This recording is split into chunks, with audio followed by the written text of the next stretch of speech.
அஸ்ஸலாமு அலைக்கும் வரஹ்மத்துல்லாஹி வபரகாத்துஹு. அன்புக்குரிய சகோதர சகோதரிகளே, நம்ம எல்லாருக்குமே தெரியும், நம்மளோட எப்பொழுதுமே ரெண்டு மலக்குகள் இருக்காங்க. ஒருத்தவங்க நன்மை எழுதுகிறாங்க, இன்னொருத்தவங்க நாம் செய்யக்கூடிய தப்பு தவறு தீமைகளை எழுதுகிறாங்க. இன்றைக்கி நான் ஒரு செய்தி சொல்ல போகிறேன். நாம் அதை ஒரு தடவை சொன்னால் அதிகப்படியான நன்மைகளை எழுதுவதற்கு மலக்குகள்கிட்ட போட்டி வருதாமா. போட்டி போட்டுட்டு மலக்குகள் வர்றாங்களாம். நான் தான் இதனுடைய நன்மை எழுதுவேன், இல்லை நான் தான் எழுதுவேன், இந்த நன்மையை நான் தான் அல்லாட்ட கொண்டு போய் காமிப்பேன், இந்த நன்மையை நான் தான் அல்லாட்ட கொண்டு போய் காமிப்பேன் என்று மலக்குகளிடத்திலே போட்டி நடக்குமா. பெருமானார் ஸல்லல்லாஹு அலைஹி வஸல்லம் சொல்கிறார்கள், என்ன அது, என்ன அவ்வளவு உயர்தரமான துவா?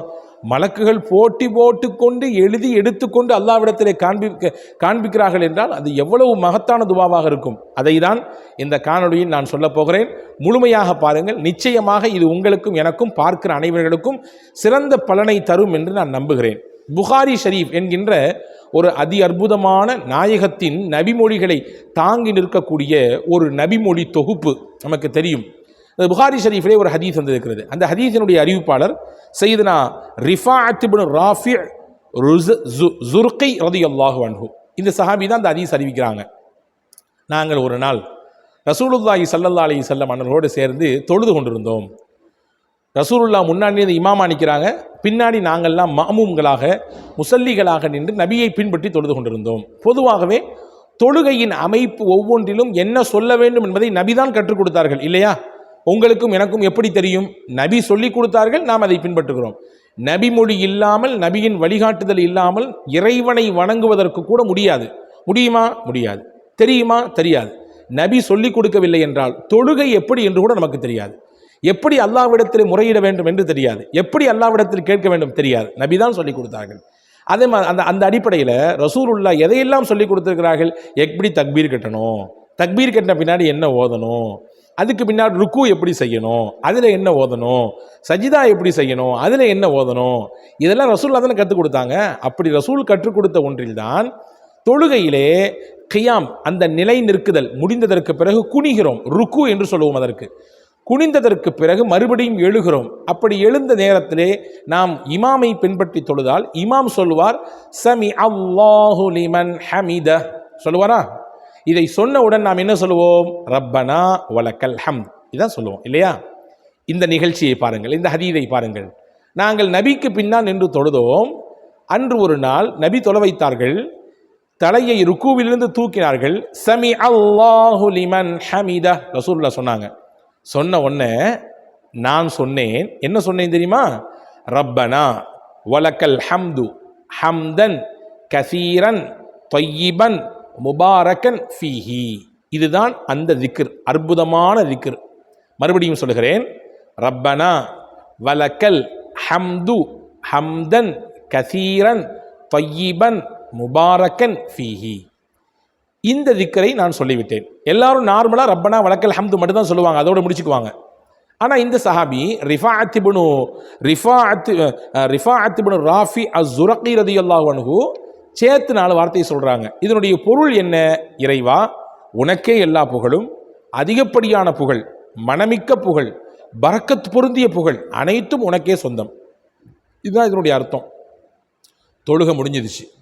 முடிஞ்ச பின்னாடி எல்லாம் நார்மலான பின்னாடி ரசூலுல்லாஹ் பொதுவாகவே தொழுகை முடிந்த பின்னாடி சஹாபாக்களை பார்த்து திரும்பி உட்கார்ந்தவங்க, அதாவது முசல்லிகளை பார்த்து, முன்னால் கிபிலாவை நோக்கி நின்று தொலை வைத்த பெருமானார் அப்படியே 90 டிகிரியில் அப்படி நேரம் ஆப்போசிட்டாக திரும்பி உட்காருவாங்க. உட்காந்துட்டு திக்ரெல்லாம் செஞ்சு முடிச்ச உடனே கேட்டாங்க, யாருங்க உங்களில் இன்னைக்கு புதுசாக ஏதோ திக்ரு சொன்னாங்களே, உங்களில் யார் புதுசாக ஏதோ திக்ரு சொன்னாங்களே அப்படின்னு கேட்டாங்க. உடனே நான் சொன்னேன். இந்த சஹாபி சொல்கிறார், ரிஃபா ரலியல்லாஹு சொல்கிறாங்க, நான் சொன்னேன், யார் ரசூலுல்லாஹ், நான் தான் சொன்னேன். என்ன சொன்னீங்க? ரசூலுல்லாஹ் சொல்லி காட்டுறாங்க, ரப்பனா வலக்கல் ஹம்து ஹம்தன் கசீரன் தொய்யிபன் முபாரக்கன் ஃபீஹி அப்படி சொன்னேன். அப்படியா? நீங்கள் தான் சொன்னதா? ரசூலுல்லாஹ்வினுடைய பெருந்தன்மையை பாருங்கள். எவ்வளவு தூரம் இந்த உலகத்திற்கு இப்படியான மகத்தான ஒரு மாமனிதர் இனிமேலும் கிடைக்கவே மாட்டார். உலக அழிவு நாள் வரை முஹம்மது நபி ஸல்லல்லாஹு அலைஹி வஸல்லம் போன்று ஒரு வழிகாட்டி கிடையவே கிடையாது. எனவே தான் அல்லாஹ் உலக அழிவு நாள் வரை வரக்கூடிய மக்களுக்குமான வழிகாட்டியாக முஹம்மது ஸல்லல்லாஹு அலைஹி வஸல்லம் அவர்களை ஆக்கிவிட்டான், இறை தூதராக, இறுதி தூதராக. எவ்வளவு அழகான குணம்! இன்னைக்கு சின்ன விஷயம் கொஞ்சம் மாற்றம் தெரிவிச்சிட்டாலே தலைவர் ஒரு மாதிரி சத்தம் போடுறாரு. கட்சியினுடைய ஒரு அடிமட்ட தொண்டர் ஒன்று செய்து விட்டா, உனக்கு தான் தேவையில்லாத வேலையா, நீ ஏன் இதை பண்ணுற, உன்னைய பண்ண சொன்னா, நான் சொன்ன மாதிரி நீ பண்ண வேண்டியதானையா, நீ ஏன் உன் இஷ்டத்துக்கு பண்ணுற, அதிக பிரச்சனைக்கு தனமா இது என்று கேட்கிறோம், உதாசீனப்படுத்துகிறோம். அவருடைய அந்த முயற்சியை, அவருடைய அந்த திறமையை தட்டிவிடத்தான் இன்று நம்மிலே பலர் பார்க்கிறோம்.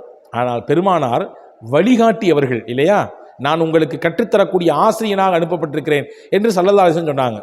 ரசூலுல்லாஹ் சொன்னாங்க, எவ்வளவு அழகான திக்ரை நீ சொல்லிட்டாப்பா, நீ எவ்வளவு அழகான திக்ரை சொல்லியிருக்கிறா.